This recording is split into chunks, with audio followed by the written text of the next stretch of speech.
नमस्कार, मैं हूं आपके साथ राघवेंद्र। उत्तर प्रदेश के इस खास डिबेट में आपका स्वागत है। आज हम उत्तर प्रदेश के सियासी तापमान पर बात करेंगे, जहां बारिश के कारण किसानों की फसलों का नुकसान हुआ है, जिसको लेकर सियासत जारी है। राष्ट्रीय लोकदल के राष्ट्रीय अध्यक्ष जयंत चौधरी ने भी सीएम को पत्र लिख डाला है। अब ये पत्र क्यों लिखना पड़ा? क्या ये आगे की रणनीति है? क्या जयंत चौधरी गठबंधन में खुद को सहज महसूस नहीं कर रहे हैं? ये बड़े सवाल हैं और इन्हीं सवालों के जवाब इन चर्चा में आज हम निकालने की कोशिश करेंगे। लेकिन आपको बता दें, जैसे आरएलडी के समर्थक मानते हैं कि जयंत चौधरी ने बीजेपी के साथ जाकर गलती कर दी है, वैसे ही बीजेपी के समर्थक भी मानते हैं कि जयंत को एनडीए में लाकर बीजेपी ने गलती कर दी है। दरअसल जयंत को लाकर बीजेपी मुजफ्फरनगर, कैराना, सहारनपुर, मथुरा, अलीगढ़ जैसी जाट बहुल सीटों पर शानदार प्रदर्शन करना चाहती थी, लेकिन नतीजे उलट आए। जयंत को साथ लाकर बीजेपी ने मुजफ्फरनगर और कैराना जैसी सीट गंवा दी, जो 2014 और 2019 में भी जीती थी।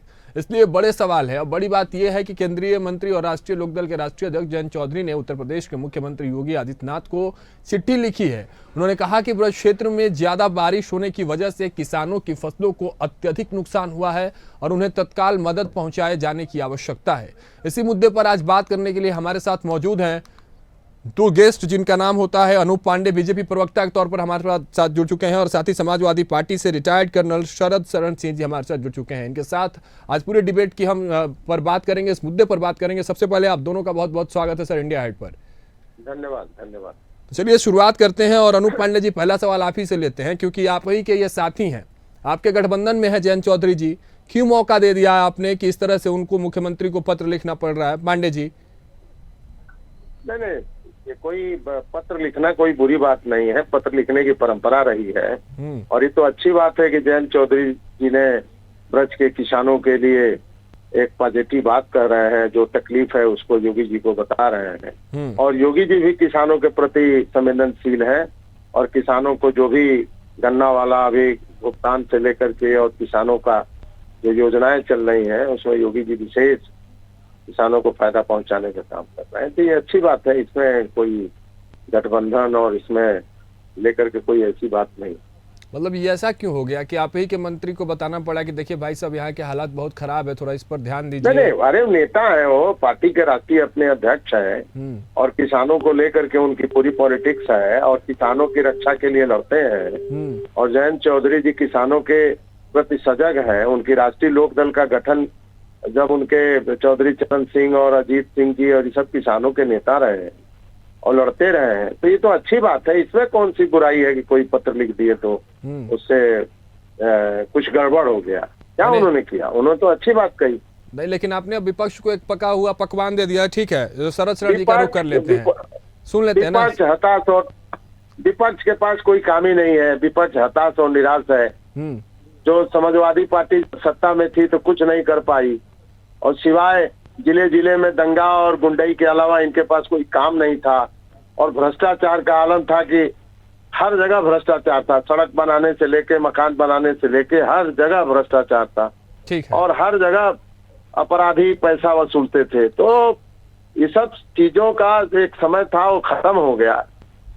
और एक अच्छी परंपरा की उत्तर प्रदेश में एक सरकार चल रही है, जो किसानों को लाभ दे रही है, नौजवानों को लाभ दे रही है, तमाम इस तरह की चीजें हो रही है। ठीक है, इसमें कोई बुराई नहीं है। ठीक है, बुरी बात नहीं, लेकिन अब विपक्ष इस पर क्या कुछ कह रहा है? शरद शरण जी का रुख करते हैं। शरण जी, आप क्या कुछ कहेंगे? देखिए, पका पकवान तो आपको एक मिल गया, पका हुआ एकदम, इसको लपकने की पूरी कोशिश आप करेंगे। हालांकि जिस तरह से उन्हीं के मंत्री ने अपने ही मुख्यमंत्री को पत्र लिख डाला है और उस ओर ध्यान केंद्रित करा है, क्या कुछ कहेंगे? इस पकवान का स्वाद आप भरपूर लेने की कोशिश तो कर ही रहे होंगे, शरद शरण जी। नहीं, ये कोई पकवान नहीं है, बेशर्मी की अपने आप में एक मिसाल है कि आप काम कुछ करते नहीं हैं, और जब दिल्ली की बात आती है आप नेहरू को जिम्मेदार समझाने लगते हैं, और जब लखनऊ की बात आती है तो आप समाजवादी पार्टी पे उंगली उठाने लगते हैं। लेकिन दिल्ली में आप 10 साल से बैठे हैं, 7 साल से लखनऊ में बैठे हैं, आप अपनी उपलब्धियों पे वोट नहीं मान पाते हैं। तब इस तरह के काम करते हैं कि आपस में एक दूसरे को, जो फोन पे आराम से बात कर सकते हैं, उनको बोलते हैं एक लेटर लिख दीजिए और उसको सोशल मीडिया पे वायरल करवा दीजिए, बाहर छोड़ दीजिए कि हम किसानों की चिंता कर रहे हैं। और इसी तरीके से पैनल पे हम और आप बैठ के बहस करते रहेंगे कि किसानों के कल्याण की बात हो रही है। वास्तविकता यह है कि बाढ़ लगभग 1-1.5 महीने से इन क्षेत्रों में है, लेकिन अभी तक जो ब्यूरोक्रेटिक सिस्टम है भारतीय जनता पार्टी का, सरकार का, ना उनका कोई सर्वे हुई है, ना रेवेन्यू डिपार्टमेंट की तरफ से कोई रिपोर्ट तैयार हुई, और ना किसी तरीके से बीमा या मुआवजा की कोई बात हो रही है। इनका सबका प्रयास है कि आने वाले उपचुनाव के लिए कुछ न कुछ रोज मसाला पैदा करिए। ये सरकार अचानक से जनता की हित की सोचने लगी है, किसानों की हित की सोचने लगी है। उपचुनाव में वोट ले लीजिए और आगे बढ़िए। और अगर वोट नहीं मिलेंगे तो योगी जी को पता ही है कि मोदी जी ने उनको बताया कि वो नया मुख्यमंत्री चुन लेंगे, ये उनके पास आखिरी मौका है। तो जो ये सारी लड़ाई है वो कहीं ना कहीं इसी जोड़ तोड़ के हिस्से की है। और जिस तरीके से ये लड्डू की बात चलाते हैं तिरुपति में, और वहां पे महाराष्ट्र और राजस्थान सोलर पावर और थर्मल पावर के ठेके 2 दिन में साइन हो जाते हैं और कहीं मीडिया पे पता नहीं चलता है, तो ये मदारी का खेल चलता है। ये दाहिने हाथ से चुटकी बजाते हैं और बाएं हाथ से। लेकिन शरण जी, एक खेल तो और इसमें नजर आ रहा है, एक खेल और एक एंगल तो और इसमें नजर आ सकता है। जिस तरह से आप कह रहे हैं कि ये बीजेपी का प्रोपेगेंडा है, पत्र लिख दीजिए, सोशल मीडिया पर डाल दीजिए, क्या एक खेल ये भी हो सकता है क्या कि आपके तरफ फिर वो आना चाह रहे हो जयंत चौधरी, और कहीं ना कहीं आपने ही उकसाया हो कि भाई ऐसा करो और चुनाव आने ही वाला है, फिर हमारे साथ आ जाना? तो ऐसी कोई रणनीति तो नहीं तैयार हो रही है आपकी? देखिए, ये एक स्वाभाविक सत्य है कि ये सब जोड़ और गठजोड़ों की जब भी चर्चाएं होती तो चुनाव के नजदीक होती है। अभी ना तो विधानसभा चुनाव हो, ना लोकसभा चुनाव हो, अभी 10 सीटों पे उपचुनाव है। हाँ, इसमें जरूर कोई शक नहीं कि हमारे सबके घरों में चौधरी चरण सिंह की तस्वीरें लगी हुई हैं और उनपे फूल और हार माला भी पड़ी हुई हैं। और कहीं ना कहीं किसान नेता के तौर पे वो नेताजी के अभिभावक स्वरूप थे, उन्होंने ही अपने उत्तराधिकारी के तौर पे नेताजी को आगे बढ़ाया। तो वो जुड़ाव तो है। और हमारे अपने नेता, हमारे राष्ट्रीय अध्यक्ष अखिलेश जी हमेशा कहते रहे हैं कि राजनीति में गठजोड़ बनते बिगड़ते रहते हैं। शायद वो बहुत ज्यादा अपने कार्यकर्ताओं के उत्साह को बचा नहीं पा रहे होंगे। छोटे दलों के साथ समस्या होती है, कहीं ना कहीं सत्ता के साथ जुड़ना पड़ता है। तो इस कारण वो जो कुछ अयोध्या में चकाचौंध जनवरी में दिख रही थी, उसकी वजह से शायद हिम्मत तोड़ के गए हैं। लेकिन वो जो युग बदलने का जो रोस्टम से उन्होंने अयोध्या से भाषण दिया था, उसके बाद से तो मोदी जी 3 महीने से अयोध्या का नाम भी नहीं ले रहे हैं। तो अगर जयंत जी के मन में अगर ख्यालात बदल रहे हो तो हो सकता है। हालांकि लोकसभा में जिस तरीके से 37 सीटें मिली हैं, तो गुंडागर्दी कौन करता है? ठीक है अनूप पांडे जी, देखिए रणनीति की बात हो रही है, ठीक है जवाब ले लेते हैं ना अनूप पांडे जी से। अनूप पांडे, देखिए रणनीति की बात हो रही है, क्या चल रहा है जयंत चौधरी के मन में? हालांकि जिस तरह से आप लोगों ने उनका स्वागत किया है, तमाम कहीं बैठक में नहीं बुलाया जाता है तो कभी मंच पर आप स्थान नहीं देते, तो क्या उसका वो खींच तो नहीं निकाल रहे ना इस बार, इस तरह से सरकार के विपक्ष सरकार को लेटर लिख के? जयंत चौधरी ने समझदारी से काम लिया है और भारतीय जनता पार्टी के साथ आए हैं, क्योंकि देख रहे थे कि भारतीय जनता पार्टी किसानों के लिए जितना काम कर रही है उतना पूर्ववर्ती सरकारों ने नहीं किया। किसानों को लेकर के जो फसल बीमा हो गई या जो इनका गन्ना का भुगतान जो यूपी में जो योगी जी ने किया, तो किसानों की समस्याओं को अगर कोई व्यक्ति पत्र लिख करके उत्तर प्रदेश के मुख्यमंत्री को दे रहे हैं तो इससे कोई कयास नहीं लगाना चाहिए।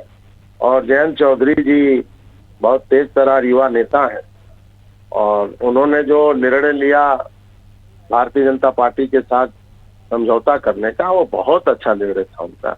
इसको लेकर के कहीं कोई गुरेज नहीं है। समाजवादी पार्टी तो कह रही थी कि बहुत किसान के हितैषी है तो भारतीय जनता पार्टी को छोड़ दीजिए, ऐसा उनको हिदायत भी दिया गया था पहले। मैंने ये समाजवादी पार्टी किसानों के हितैषी है? समाजवादी पार्टी सिर्फ भ्रष्टाचारियों के हितैषी है, गुंडीजम की हितैषी है और लूटपाट करती है। इसके अलावा किसी की हितैषी नहीं है। अखिलेश जी तमाम तरीके के आरोप लगा रहे हैं कि ये एसटीएफ के ऊपर, इसके ऊपर, ये जो लोग भी बोल रहे हैं, सब संकीर्णतावादी मानसिकता का द्योतक है। ये लोग संकीर्ण राजनीति के जन्मदाता है और ये लोग पार्टी, इनके यहाँ कोई पॉलिटिकल पार्टी थोड़े है, वो तो एक गिरोह है एक तरीके से जो फैला हुआ है। अच्छा। लेकिन धीरे धीरे इसका अंत हो रहा है और जो इनका लाल टपक रहा है ना सत्ता के नजदीक, तो ये लोग पहुंचेंगे नहीं। अगली बार भी भारतीय जनता पार्टी की सरकार बनेगी, उपचुनाव में भी अच्छा प्रदर्शन होगा। लोकसभा के प्रदर्शन में यही समाजवादी पार्टी थी जो आपको पीछे लेके गई थी। आप कहते हैं कि नहीं पहुंच पाई, ये तो जनता का आशीर्वाद है, जनता जनार्दन है जिसे पहुंचा है। जनता जनार्दन फिर वहीं लेके जाएगी, क्योंकि इन लोगों ने जो धोखा दिया है, जो संविधान लेकर के, जो आज तक संविधान नहीं देखे हैं वो संविधान लेकर के घूम रहे थे, बाबा साहब का फोटो लेकर घूम रहे थे, जिन्होंने बहन मायावती जी के साथ जो इनकी पार्टी ने, समाजवादी पार्टी ने लखनऊ में जो दुष्कर्म किया, जिस तरीके से विधायकों को मारपीट किया, जिस तरह से बहन जी की इज्जत लेने का प्रयास, लूटने का प्रयास किया, जिस तरह से उनको जलाने का प्रयास किया, ये लोग भूले नहीं हैं। तो दलित लोग बहकावे में गरीब लोगों को इन लोगों ने बहकाया कि आरक्षण खत्म हो जाएगा, संविधान खत्म हो जाएगा, और एक ऐसा इन लोगों ने माहौल क्रिएट किया एंटी नेशनल, जो इनको बैकअप मिलता है बाहर से, तो इसके कारण ऐसा हुआ। लेकिन लोग अब समझ रहे हैं कि नहीं, संविधान खतरे में है, तमाम आरोप लगा दिए संविधान खत्म होने वाला है। लोगों को ये सब राहुल गांधी जी और ये ठीक है सरल जी जवाब ले लेते हैं। समाजवादी पार्टी के सरल जी से जवाब ले लेते हैं। राहुल गांधी जी ने मिलकर जो सरल जी जवाब दीजिए, तमाम आरोप लगाए गए हैं भारतीय जनता पार्टी के प्रवक्ता अनूप जी की तरफ से। पांडे जी अपनी बात समाप्त कर ले तो बोलूं। मैंने उनको ऐसा है जी, जैसे इन्होंने बोला ना कि सत्ता के लिए लार टपका रहे हैं, तो लार कौन टपकाता है आप जानते हैं? कौन टपकाता है? अब आप जानते हैं इन शब्दों के मतलब मैं इस तरीके से उपयोग नहीं कर सकता, लेकिन हाँ जो 37 लोकसभा सीटें आई हैं, अगर उस पर ये सवाल उठा रहे हैं तो बेसिकली पीडीए की जनता की सोच पर सवाल उठा रहे हैं, और पीडीए के लिए इनके मन में कितना सम्मान है वो अभी इन्होंने जाहिर कर दिया। जो इन्होंने बहन मायावती जी के साथ दुष्कर्म शब्द का इस्तेमाल किया है, तो मैं तो चाहूंगा कि हमारे प्रवक्ता के साथी हिंदी की कुछ किताबें दोबारा खरीद लें और थोड़ा अपना अध्ययन कर लें, ताकि उनकी हिंदी थोड़ी बेहतर हो सके। मेरी जानकारी में बहन मायावती जी के साथ दुष्कर्म जैसे शब्द की ना तो कोई केस था, ना कोई एफआईआर में उसका वर्णन था, और बहन मायावती जी समाजवादी पार्टी के साथ गठबंधन कर चुकी है 2019 के चुनाव में। तो जो पीडीए का जनमानस है उसके बीच में तो जुड़ाव हो गया, लेकिन भारतीय जनता पार्टी को ये चीज अक्सर अखरती रहती है कि अटल बिहारी वाजपेयी जी ने जो बोला था कि एक कांटे से दूसरा कांटा निकाल के फेंक दिया और फिर दूसरा कांटा निकाल के फेंक दिया, तो वो जो जिस तरीके की सामंतवादी राजनीति है उसका अंत करने के लिए पीडीए का 90% जनता एक साथ आई है, और जो 37 सीटें आई हैं उसकी दहशत देखिए कि योगी जी अपनी होशो आवाज खो चुके हैं। अब जब वो माइक लेते हैं तो चीखते हैं, चिल्लाते हैं और चिंगाड़ते हैं, क्योंकि भारतीय जनता पार्टी के हर नेता में बहुत ज्यादा हताशा बढ़ गई है, और इनको पता है कि पिछली बार जब उत्तर प्रदेश से इनको बाहर किया था तो इनको 14 साल लगे थे दोबारा आने में। इस बार बाहर करेंगे तो नौजवान अखिलेश यादव जी के नेतृत्व में बाहर करेंगे, तो भारतीय जनता की वर्तमान पीढ़ी जो खादी पहन के घूम रही है, शायद इसे उनको दोबारा भी सत्ता का कभी मौका नहीं देगा। अगली पीढ़ी में बात होगी इस बारे में। चलिए अनूप जी जवाब दे दीजिए, इस पर जवाब दे दीजिए। बड़ा है, देखिए 14 साल लग गया था आपको वापस आने में, एक वनवास काट के आप वापस आए थे, समझ रहे हैं, एक 14 साल का वनवास, जिसके बाद आप फिर सत्ता में, लेकिन ये कह रहे हैं कि फिर वापस जाएंगे तो फिर न जाने कब आएंगे। ऐसा है कि कौन वापस जाओ तो समय बताएगा कि वापस कौन जाएगा, लेकिन उत्तर प्रदेश के लोग इस बात को नहीं भूले हैं कि लखनऊ की सड़कों पे तांडव होता था, मुजफ्फरनगर में दंगा होता था, जगह जगह गुंडे जो है व्यापारियों को लूटते थे, ये लोग भूले नहीं है। अनूप जी अभी भी दुष्कर्म के मामले कम नहीं होते, हर रोज हर दूसरे दिन 4 खबरें दुष्कर्म की आ रही उत्तर प्रदेश से। अगर आप दोबारा नहीं तो कार्रवाई भी हो रही है, इनके यहाँ तो कार्रवाई भी नहीं होती है। इनके यहाँ तो व्यापारियों से जब इनकी सत्ता और सरकार थी तो किस तरीके से थाने से और किस तरीके से सूचनाएं और घटनाएं आती थी, किस तरीके से ये लोग भ्रष्टाचार करते थे, हर चीज में भ्रष्टाचार करते थे, चाहे सड़क बनाने में भ्रष्टाचार हो। आप देखे होंगे ये जो हाईवे बना है इसमें कितना बड़ा जमीन का घोटाला हुआ था, अपने लोगों को बोल दिए ये लोग की जमीन खरीद लीजिए, यहाँ से हाईवे निकल रहा है। तो इस तरीके की चीजें हैं, तो वो लोग अभी उत्तर प्रदेश के लोग भूले नहीं। उत्तर प्रदेश विकास के पथ पे चल रहा है और प्रगति हो रही है, काम हो रहा है। और जहां तक रह गया योगी जी के बात, वो संत आदमी है और उनका व्यवहार संतों जैसा है, और उत्तर प्रदेश के लोग उनको बहुत प्यार देते हैं। ऐसे नहीं दोबारा उनको सत्ता में चुन के ले आए। ये क्यों नहीं दोबारा सत्ता में अखिलेश जी आ गए? तो अखिलेश जी में और योगी जी में बहुत अंतर है। अभी हमारे प्रवक्ता महोदय ने कहा कि बैठे हैं, सत्ता में बैठे हैं, सत्ता में बैठे नहीं है। योगी जी 24/7 काम करते हैं।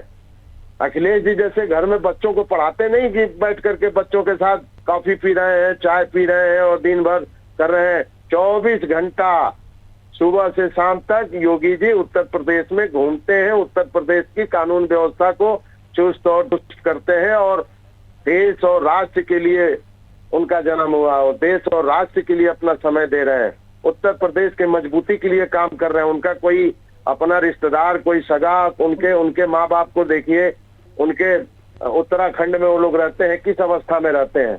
तो योगी जी को कोई लाग लपेट, कोई लालच, कोई लूटपाट, कोई चीजें नहीं है। योगी जी के शासन इतना अच्छा चल रहा है कि कोई भ्रष्टाचार, कोई दलाली नहीं है। चलिए, कितना अच्छा चल रहा है इस पर जवाब लेते हैं। शरद जी, ये तो कह रहे हैं कि सब कुछ सही से हो रहा है, रफ्तार है, विकास है, कानून व्यवस्था सब सही है, टाइट है एकदम। आप क्या कुछ कहेंगे इस पर? राघवेंद्र जी, हमको याद होगा नोएडा में जमीन के अलॉटमेंट में जिस तरीके से दलाली लिया गया, और एक यादव सिंह करके एक था भ्रष्टाचारी, पकड़ा गया, अभी जेल में है। इन लोगों ने पूरे प्रदेश में जगह जगह बड़े बड़े भ्रष्टाचारियों को पैदा किया है। वो भ्रष्टाचारी अब राजनीतिक समाजवादी पार्टी से जुड़ करके अब राजनीति कर रहे हैं। जवाब ले लेते हैं, सुनिए ना शरद जी, बता दीजिए इनको क्या कुछ जो कह रहे हैं, सवाल इनके जवाब दे दीजिए। अनूप जी 2 मिनट सुन लीजिए शरद जी। जीवन भर इन्हीं लोगों को देखा गया। जहाँ तक मेरी याददाश्त कह रही है कि लगभग 7.5 साल से भारतीय जनता पार्टी की सरकार उत्तर प्रदेश में है। फिर रिवर फ्रंट की 3 बार जांच करा चुके हैं योगी, और कोई पिछले 7.5 साल में एक भी भ्रष्टाचार का, एक भी घोटाले का केस बता दीजिए जिसमें उत्तर प्रदेश में किसी भी थाने में FIR हुई हो, किसी की गिरफ्तारी हुई हो, किसी राजनीतिक नेता से, किसी विधायक से, सांसद से, पूर्व मंत्री से कोई वसूली हुई हो। और जिसको ये हाईवे बता रहे हैं उसको लखनऊ आगरा एक्सप्रेस वे बोलते हैं, और ये वो सड़क है जैसी सड़क अभी हिंदुस्तान में कम से कम कोई नहीं बन पाई है। हालांकि पूर्वांचल और बुंदेलखंड एक्सप्रेस वे एक हफ्ते में, उद्घाटन के 1 हफ्ते में पहली बारिश कर गई थी। तो मोदी जी को इन्होंने क्या दिया है, उस पे अखिलेश लगातार सवाल उठाते रहे हैं कि 10 साल से दिल्ली में भारतीय जनता पार्टी की सरकार है, एक एक्सप्रेस वे के लिए भी मोदी जी बनारस से यहाँ से सांसद हैं, इसलिए प्रधानमंत्री ने कभी पैसा नहीं दिया। दूसरी कुंठित मानसिकता क्या होती है उसका उदाहरण बताता हूँ।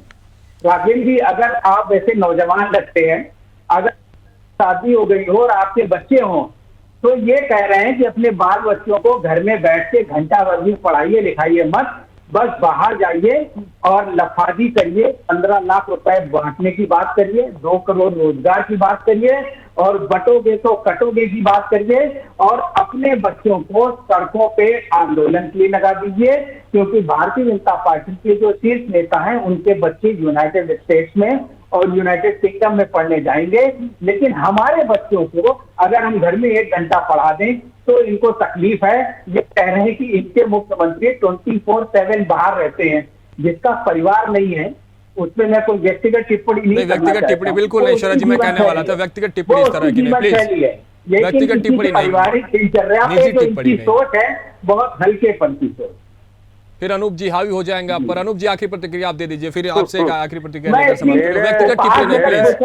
शरद नहीं, आपने कहा कि सत्ता में बैठे हैं, तो मैंने कहा कि सत्ता में बैठे नहीं हैं, सत्ता में पब्लिक के लिए काम कर रहे हैं, जनता जनार्दन के लिए काम कर रहे हैं। अनूप जी, आप भी तो व्यक्तिगत टिप्पणी कर दिए थे कि घर में बच्चों को पढ़ा रहे हैं, इस तरह की टिप्पणी क्यों? अखिलेश परिवार को समय देना गलत है क्या अनूप जी? परिवार को समय देना गलत है? राघवेंद्र जी, मेरा परिवार पर कोई वो नहीं है कि बच्चे को पढ़ाते हैं कि क्या करते हैं। मैं तो इनके बात का जवाब दिया कि अखिलेश जी तो 1 घंटा बच्चों के लिए भी टाइम देते थे, हमारे योगी जी तो 24/7 काम करते हैं, मोदी जी 24/7 काम करते हैं। 24 घंटा राष्ट्र, देश, समाज, किसान, मजदूर, चलिए ठीक है, आखिरी प्रतिक्रिया लेते हैं। 24/7 काम करते हैं, ठीक है, सुनिए ना अनूप जी, आखिरी प्रतिक्रिया। 24/7 काम करते हैं, इसीलिए आप ही के केंद्रीय मंत्री को पत्र लिखकर आपको याद दिलाना पड़ता है कि साहब यहाँ मुआवजा दे दीजिए। अनूप जी, जहां से हमने चर्चा की शुरुआत की थी, आखिरी प्रतिक्रिया आपसे लेते हैं। अनूप जी, हमें सुन लीजिए, हम किसी पार्टी के प्रवक्ता नहीं है साहब, हमें सुन लीजिए।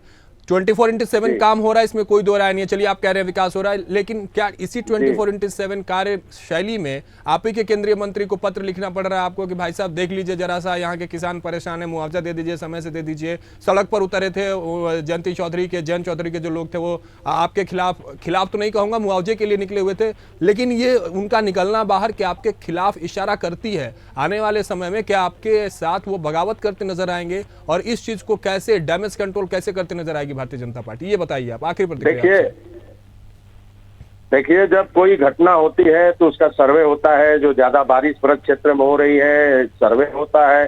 सर्वे के बाद आकलन निकाला जाता है कि भाई कितना किसानों को नुकसान हुआ है, और इसके बाद किसानों को मुआवजा त्वरित गति तो ये अंदर की बात थी ना, आप ही के मंत्री थे, आप ही के मुख्यमंत्री, अंदर बात हो जाती, मुआवजा भी पहुंच जाता। इसीलिए शरण जी ने आप पर आरोप लगाया कि प्रोपेगेंडा है, पत्र लिखिए, सोशल मीडिया पर उसकी फोटो वायरल कर दीजिए ताकि लोगों को लगे कि आप काम कर रहे हैं। यही है क्या? नहीं, जयंत चौधरी जी किसानों के नेता हैं, अपने पार्टी के राष्ट्रीय अध्यक्ष हैं, उनका इलाका है और ब्रज क्षेत्र से वो तमाम दौड़ा करके उन्होंने आकलन किया, अपना भी उन्होंने व्यू दिया। और सर्वे हो रहा है, सर्वे के बाद पता चलेगा कि कितना नुकसान हुआ है और किसानों को पक्का मुआवजा मिलेगा। ये कोई ऐसी बात थोड़े है कि अगर जयंत चौधरी जी ने पत्र लिख दिया तो नाराज है। ऐसा तो नहीं हो जाएगा, ऐसी स्थिति तो नहीं बनेगी ना। जयंत चौधरी जी का जयंत चौधरी जी कोई नाराजगी का पत्र नहीं लिखे हैं।